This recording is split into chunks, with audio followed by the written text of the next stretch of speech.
बिस्मिल्लाहिर्रहमानिर्रहीम अस्सलाम वालेकुम। Welcome back to my channel. कैसे हैं आप सब? उम्मीद करती हूँ आप सब खैरियत से होंगे। आज आपके साथ चिकन मैकरोनी बनाने की एक ज़बरदस्त सी रेसिपी शेयर कर रही हूँ। ये रेसिपी ख़ास तौर पर उन लोगों के लिए जो कि मैकरोनी लवर्स हैं या फिर पास्ता लवर्स हैं, जो बहुत ज़्यादा शौक से खाते हैं मैकरोनी या पास्ता वगैरह। बनानी बिल्कुल आसान है, रेस्टोरेंट स्टाइल में होगी। इसका टेस्ट बहुत ज़बरदस्त होगा जो मैं मैकरोनी की रेसिपी आज आपके साथ शेयर कर रही हूँ। तो चलें वीडियो को स्टार्ट करते हैं। वीडियो शुरू करने से पहले रिक्वेस्ट है, चैनल पर नए आए हैं चैनल को ज़रूर सब्सक्राइब करें। मैकरोनी बनाने से पहले आपको पता है कि सबसे पहले हम मैकरोनी को बॉईल करते हैं, और वो तरीका सबको पता है कि पतीले में पानी पहले गर्म कर लेना है, उसमें ऑयल थोड़ा-सा और नमक हस्ब ज़रूरत, ये दोनों चीज़ें ऐड कर देनी है। जब पानी अच्छे से गर्म हो जाएगा तो हम इसमें मैकरोनी ऐड कर देंगे, और हाफ़ केजी मेरे पास मैकरोनी है। मैकरोनी को बॉईल करने का जो मेथड है वो हर कोई जानता है। तो बस आपने सेम ऐसे ही तरीके से मैकरोनी को अच्छा-सा बॉईल कर लेना है। ये तकरीबन कुक होने में 7 से 8 मिनट लेगी। 7-8 मिनट में ये बिल्कुल सॉफ्ट हो जाती है। उसके बाद आपने एक स्ट्रेनर की मदद से इसे स्ट्रेन कर लेना है। पानी इसमें से रिमूव कर देना है। अच्छा-सा एक दफ़ा इसे ठंडे पानी से वॉश करके एक ऑयल की चम्मच आपने इस पे ऐड करनी है, और इसे आपने रख देना है। उससे ये होगा कि जो मैकरोनी है वो स्टिकी नहीं होगी, बिल्कुल भी चिपकेगी नहीं। तो बस ये आसान सा इसका मेथड है बॉईल करने का। फिर एक कढ़ाई लेंगे और उसमें तकरीबन 3 खाने का चम्मच ऑयल ऐड कर दिया है। अब यहाँ पर ऑयल की जो क्वांटिटी है वो थोड़ी-सी कम रख रही हूँ, ताकि जब मैकरोनी बने तो उसमें ऑयल जो है वो सेपरेट ना हो। फिर यहाँ पे लहसुन चॉप किया हुआ ऐड कर दूँगी, तकरीबन 2 खाने के चम्मच यहाँ पर मेरे पास लहसुन है। इसको हमने थोड़ा-सा फ्राई करना है ताकि इसकी जो खुशबू है वो आनी शुरू हो जाए और इसका हल्का-सा कलर चेंज हो जाए। बहुत ज़्यादा आपने कलर इसका चेंज नहीं करना। फिर इसमें हाफ़ केजी चिकन ऐड कर दूँगी। बोनलेस नहीं है मेरे पास, ये दो मतलब मिक्स है, मिक्स चिकन है। बोनलेस के साथ भी अगर आप बनाना चाहते हैं चिकन मैकरोनी तो वो भी परफ़ेक्ट बनेगी, लेकिन मेरे पास मिक्स चिकन है तो आप बस इसे वॉश अच्छा सा कर लीजिएगा। वॉश करने के बाद इसे हमने कढ़ाई में ऐड किया है और हल्की-सी आँच पे इसे हमने कुक कर लेना है। इसे हमने इतना फ्राई करना है कि इसका जो कलर है वो थोड़ा-सा चेंज हो जाए और कच्चापन जो है चिकन का वो दूर हो जाए।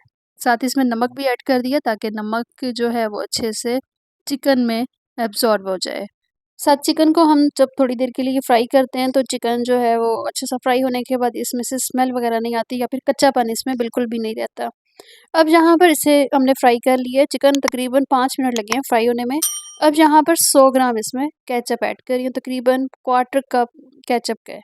ये इसमें ऐड कर देना है, आपने इसी स्टेज पे आके ऐड करना है ताकि केचअप जो है वो उसका जो टेस्ट है अच्छे से चिकन में मिक्स हो जाए। केचअप जो है मैकरोनी या पास्ता की रेसिपी में ज़रूरी ऐड होता है, और यही वजह है कि बच्चे बहुत ज़्यादा शौक से खाते हैं मैकरोनी को। केचअप ऐड करने के बाद थोड़ा-सा हमने इसको भुनाई की है, बहुत ज़्यादा हमने इसे भुनाई नहीं किया। साथ ही उसी कप में हमने थोड़ा-सा पानी ऐड कर दिया है। अब यहाँ पर हमने चिकन को सॉफ्ट करना है, फ्राई हमने कर लिया, चिकन को सॉफ्ट करेंगे। चिकन को सॉफ्ट करने के साथ ही हम इसमें गाजर भी ऐड करेंगे ताकि गाजर जो है वो सख्त होती है, तो गाजर को भी ऐड करके हम चिकन के साथ ही टेंडर कर लेंगे। अब यहाँ पर चिकन और गाजर को टेंडर करने के लिए 3 से 4 मिनट देंगे। 3-4 मिनट में गाजर भी सॉफ्ट हो जाएगी और चिकन भी टेंडर हो जाएगा। फिर उसमें ये है कि हमें बाद में ज़्यादा इसको कुक नहीं करने की ज़रूरत होगी। मज़ीद इसमें मैंने तकरीबन हाफ़ कप पानी और ऐड किया है। हाफ़ कप पानी इसमें ऐड करने के बाद हम ऊपर ढक्कन दे देंगे और इसे हम कुक कर लेंगे। बड़ी आसान है ये रेसिपी, बस आपने सेम इसी मेथड के साथ बनाना है ताकि आपकी जो मैकरोनी है वो भी ज़बरदस्त सी बने। इस स्टेज पे आके अगर वीडियो अच्छी लग रही है तो प्लीज़ वीडियो को ज़रूर लाइक कर दीजिएगा। यहाँ पर हमने इसको टेंडर कर लिया, तकरीबन 4 से 5 मिनट लगे हैं। चिकन भी अच्छे से सॉफ्ट हो गया है और गाजर भी तकरीबन टेंडर हो गई है, गल गई है गाजर। गाजर जो है वो थोड़ी-सी सख्त होती है, तो ये भी थोड़ा-सा टाइम लेती है। बाकी जो भी अगर आप वेजिटेबल ऐड करना चाहें जिसमें बंद गोभी या शिमला मिर्च है, वो आप फिर बाद में ऐड कीजिएगा। अब यहाँ पर स्पाइसेस में लाल मिर्च पाउडर ऐड किया है मैंने, चिली सॉस ऐड की है, सोया सॉस ऐड करेंगे, थोड़ा-सा सिरका ऐड करेंगे। सिरके के साथ ये है कि इसका जो टेस्ट है वो थोड़ा-सा खट्टा-खट्टा होगा। अगर आप यहाँ पर थोड़ा-सा लेमन जूस भी ऐड करते हैं, तो वो भी कर सकते हैं। उसके साथ भी इसका जो फ्लेवर है वो बहुत ही ज़्यादा मज़े का होता है। यहाँ पर मैंने लाल मिर्चों का इस्तेमाल किया है, और काली मिर्च हमने इसमें ऐड नहीं की। अगर आप चाहें तो इसमें काली मिर्च का भी इस्तेमाल कर सकते हैं, वो आपके टेस्ट पे डिपेंड करता है कि आप उस टेस्ट को पसंद करते हैं या नहीं। सारे मसाले ऐड करने के बाद अच्छा-सा इसे मिक्स कर लेंगे। जब मसाला अच्छे से भुनाई हो जाएगा तो हम इसमें शिमला मिर्च ऐड कर देंगे। अब शिमला मिर्च हमने बिल्कुल लास्ट पे ऐड की है।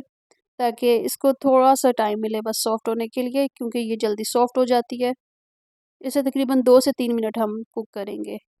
2-3 मिनट हमने यहाँ पर इससे कुक की है, तो ये थोड़ी-सी सॉफ्ट हो गई है शिमला मिर्च भी। अब यहाँ पर हम मैक्रोनी ऐड कर देंगे। मैक्रोनी को ऐड करने के बाद अच्छा-सा आपने इसको मिक्स करना है और आपने इसके बाद चेक कर लेना है, अगर आपको इसमें स्पाइसेस कम लगे, तो आपने फिर इसमें ये कि काली मिर्च थोड़ी-सी ऐड कर लेनी है, या फिर काली मिर्च ऐड करें या फिर जो सफ़ेद मिर्च है ना, जो काली मिर्च की तरह होती है, वो ऐड कर लें। उसके साथ भी इसका जो टेस्ट है वो बहुत ही मज़े का होता है। लेकिन पहली बात ये कि जो हमने स्पाइसेस ऐड किए हैं इसमें बिल्कुल परफ़ेक्ट मेजरमेंट के साथ किए हैं और रेसिपी ज़बरदस्त बन गई है यहाँ पे। और ये इसकी फ़ाइनल लुक है माशाल्लाह, बहुत ही ज़बरदस्त, बिल्कुल रेस्टोरेंट स्टाइल में बनी है। तो बस आपने इसे सर्व करना है, फिर गरम-गरम आप इसे सर्व करें। बच्चों की, बड़ों की, सबकी ये रेसिपी बहुत ज़्यादा फ़ेवरेट होती है, लेकिन इसको बनाने का जो एक तरीका है, वो थोड़ा-सा बस आपको आना चाहिए कि इसके अंदर जो टेस्ट है, वो हम किस तरह से लेके आ सकते हैं। उम्मीद करती हूँ ये मैकरोनी की आसान सी रेसिपी आपको पसंद आई होगी। अगर रेसिपी पसंद आई है तो प्लीज़ वीडियो को लाइक कर दीजिएगा।